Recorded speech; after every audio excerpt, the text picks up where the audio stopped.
Medina from Germany. Assalamu alaikum. Alaikum assalam wa rahmatullah. So, me and a friend, we want to make an accountability challenge where we text each other our to-do list, and then throughout the day we check what we've done and what not. So the other person can see what I've done and what not. Is this okay, or is this kind of against, what we should do? Because is it about Islamic rituals and the likes? It's more about studying. Like no, there is no problem in that. These worldly things, there is no problem in doing that.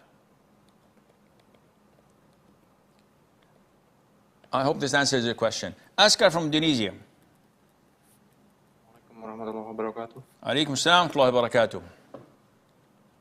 In Jama'ah prayer, is the imam the only one who says tasmi' when rising from ruku? The ma'mum says Rabbana lakal hamdu, or do they also say tasmi' silently? This is in the Shafi'i madhab. And in the Shafi'i madhab, the imam and the ma'mum, they both say Sami Allahu liman hamidah, to my knowledge. And this is against the sunnah. And the most authentic opinion is that the imam only says Sami Allahu liman hamidah, then both the imam and the ma'mum say Rabbana wa lakal hamd. But the ma'mum does not say that. Salman from Canada. Assalamu alaikum, Sheikh. Salam tullah wa barakatuh. So my question is, Sheikh, regarding sometimes while being in office, if I go to the washroom and I push the button for flushing the commode, so sometimes some splashes comes out of it. And some of the flashes I feel on my hand, but I don't know where it may have hit my clothes if I'm standing close to that. So in that case, what should I do? Like if I fear that when I reach home, I may miss my Dhuhr prayer. Akhi, the default is everything in this universe, everything in this world, everything around us is tahir, pure, until proven otherwise. And proven is written in caps lock, P-R-O-V-E-E-N. And it's in bold font, and it's in red color, and it's double underlined. So I have to have a proof.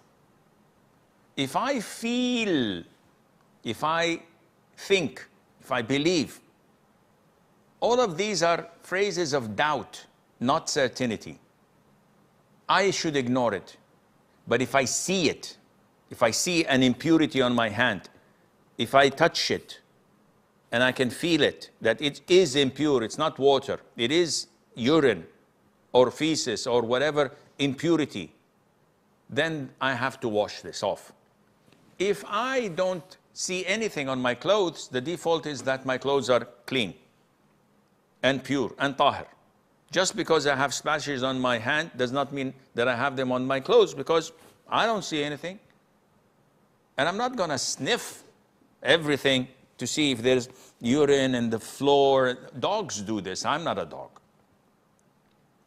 So don't allow shaitan to open a can of worms that would destroy your life. What you see, what you have proof, yes. What you don't have proof, ignore it. Ibrahim from the US. Assalamu alaikum, Sheikh. Assalamu wa barakatuh. My friend has fear of judgment, and it stops him from practicing Islam properly when people are around. Can you motivate him to not have this fear? Well, he has to come and take a counseling session with me, because this is not the place to be doing such a thing and saying such a thing, akhi. Saad from Pakistan.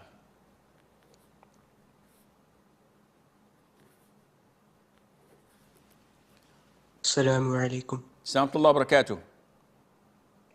Sheikh, So recently, we've heard news that a government has, like, disconnected its country from the internet. So, is this something that is allowed to do in Islam? And about this particular government, is this an Islamic government? Because So, people ask me. do you mean to tell me, does it or is it mentioned in the Quran or in the Sunnah that it is, oh, you believe, be careful, don't disconnect the internet from the people and don't block their social media? Duh. There's nothing in the Quran and the Sunnah that speaks about cutting off internet. Governments, whether Islamic or un-Islamic, have to run their countries.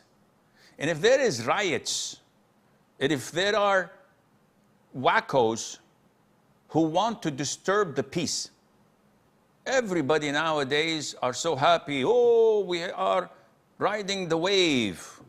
We're surfing. And we're Gen Z. So let's burn shops and destroy places and kill security agents and the police and clash with them.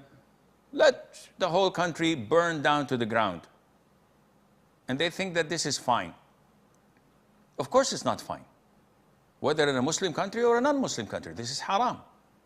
Things are not run through chaos and hooligans like this run the country.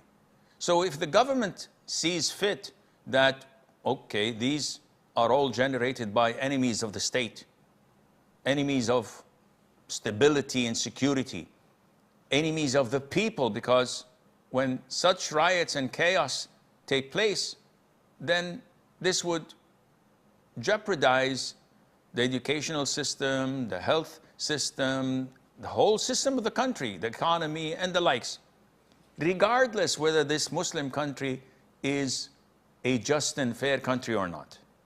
Again, Muslim rulers are not always fair and God-fearing, unfortunately. But this does not justify people to rebel and to go against the Muslim rulers and cause such chaos and destruction that would only burn the country to the ground, as we've seen happening in Iraq, in Syria, in Libya, in Tunisia, in all those so-called the Arab Spring. So if the government sees that it's best to shut down the internet and the social media to curb and stop this violence and this chaos, so be it. That's a very legitimate reason to do so.